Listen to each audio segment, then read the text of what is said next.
ఒసే కావేరి, ఏమిటి ఊళ్ళో విశేషాలు? ఏమున్నాయమ్మా, లెక్కల మాస్టర్ తో గ్రామ సేవకి లేచిపోయింది. ఆ విషయాలు కదే, మా తోడికోడళ్ళు ఏమంటున్నారు అని. దిగిందిగా వైజయంతి వాళ్ళమ్మ ఆ శ్రీహరి బాబు పెళ్లి సెటిల్ చేస్తుంది. ఎవరితో? ఎవరితో అనేదే. కావేరి, ఏమిటి వాళ్లతో నా పెళ్లి సంగతి మాట్లాడుతున్నావు? అబ్బే ఏం లేదు బాబు. ఏమీ లేకపోతే మొన్న మా కళ్ళ జోడత్తా నీకు బంగారు గొలుసు ఎందుకు ఇచ్చింది? ఇందులో నా తప్పేం లేదు బాబు. మరెవరు తప్పుంది? అంతా భ్రమరాంబే చేసింది. ఏం చేసింది? అది అది చెప్పు. జ్యోతి పెళ్లి నిశ్చయం చేయడానికి బెంగళూరు నుంచి సంబంధం వచ్చింది. జ్యోతి పెళ్ళా? అవును బాబు, ఒకసారి చూసి నచ్చిన సంబంధమేనంట. జ్యోతి పెళ్లికి ఆవిడ రాయబారం ఏమిటి? ఇందులో నీకు హ్యాండ్ ఉంది, అందుకే నీకు గొలుసు ఇచ్చింది. ఈ గొలుసు అందుకు ఇవ్వలేదు బాబు. మరెందుకు ఇచ్చింది చెప్పు. ఎందుకు ఇచ్చిందంటే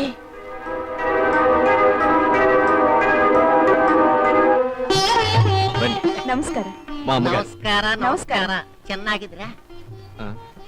అంటే బాగున్నారా అని అడుగుతున్నారమ్మా. కూర్చోండి. కూర్చోండి. వీరయ్య, కాఫీలు చేసారా? దానికి పెళ్లి చూపులని నన్ను అలంకరిస్తున్నావేంటక్క? ఆ పెళ్లితో పాటు నీ పెళ్లి కూడా బావతో నిశ్చయించేద్దామని. బావ ఒప్పుకుంటాడా? గంట నుంచి పూస్తోంది పౌడరు, ఒప్పుకోకేం చేస్తాడు? అందరూ నన్ను మోసం చేస్తున్నారక్క. అవతల గదిలో దాన్ని తయారు చేస్తున్నారు. ఇక్కడ బెంగళూరు సంబంధం నాకు అంటగట్టి బావతో దాన్ని ముడి పెట్టబోతున్నారు. బావులందు నేను బతకలేనక్క. జ్యోతి, శ్రీహరి నిన్ను చేసుకుంటాడో లేదో తెలియదు. ఒకవేళ వైజయంతినే చేసుకుంటానని చెప్తే అటు ఆ సంబంధము పోతుంది, ఇటు ఈ సంబంధము పోతుంది. కూతురు అయినా నీకు చేతులు జోడిస్తున్నాను, ఒప్పుకోమ్మా. తీసుకెళ్ళమ్మా.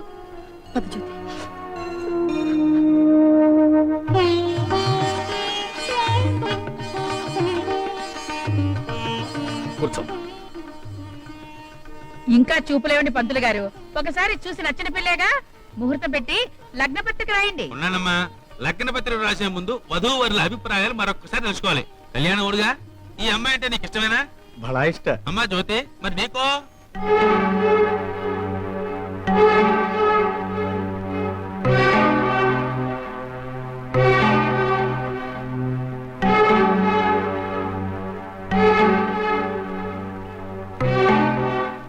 నాకు ఇష్టం లేదు.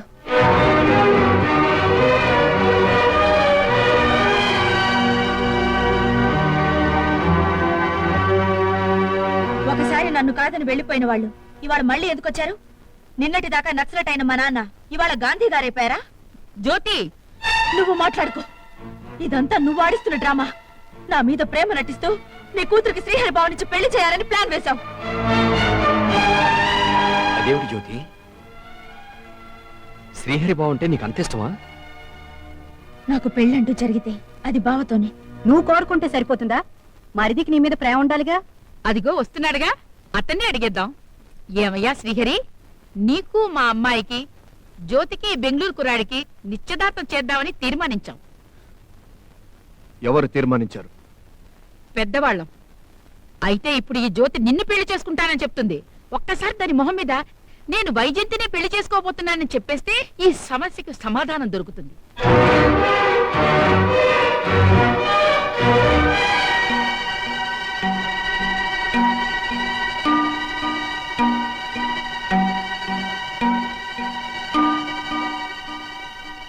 నేను జ్యోతినే పెళ్లి చేసుకుంటాను.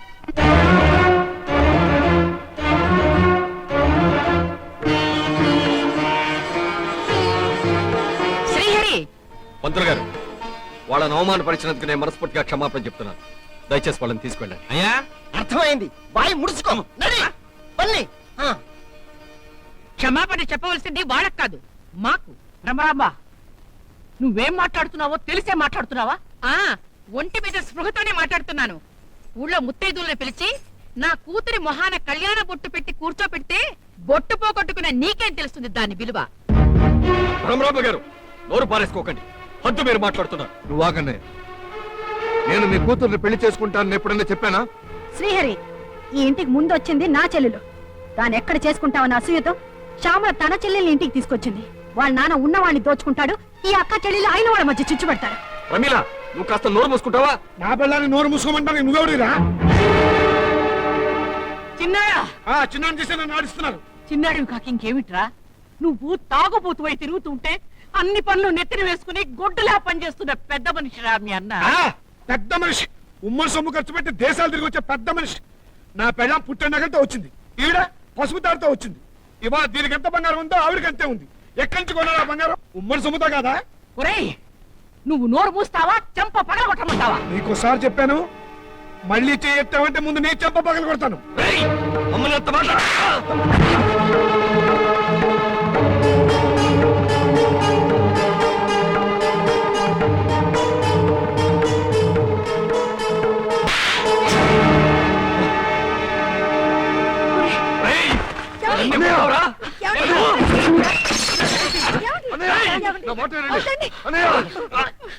ఆగండి.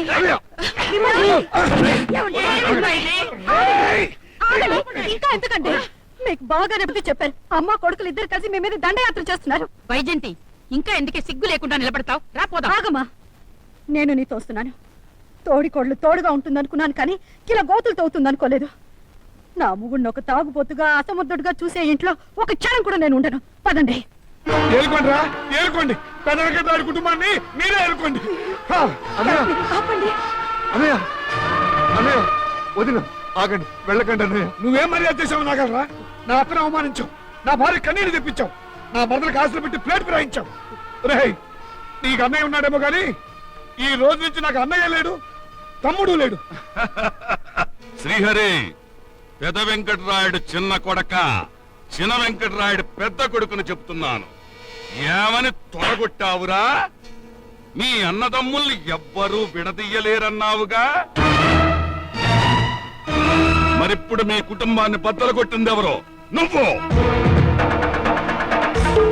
అన్నదమ్ముల మధ్య చిచ్చు పెట్టిందెవరో? నువ్వు. తమ్ముడు వీరభద్ర అన్నా, ఈ రోజు నుంచి వాళ్ళు ఇద్దరు అన్నదమ్ములు, మనం నలుగురం.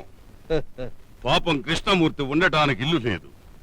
మనం ఏనాడో మూసివేసిన ఆ ఇంటి తాళాలు ఎలాగివ్వు? కృష్ణమూర్తి, ఒకనాడి రెండిళ్ల మధ్య గోడ ఎలా వచ్చిందో అలాగే ఈ రోజు నీకు నీ వాళ్ళకి మధ్య అడ్డు గోడ వచ్చింది. ఇవిగో తాళాలు.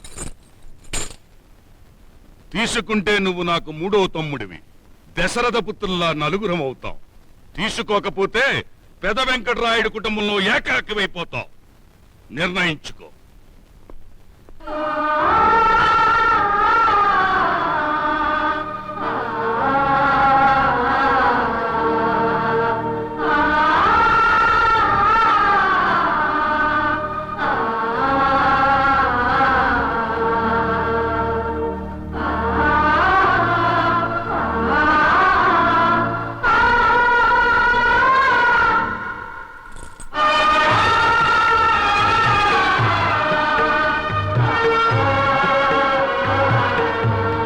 వర్కౌట్ అయిందన్నో.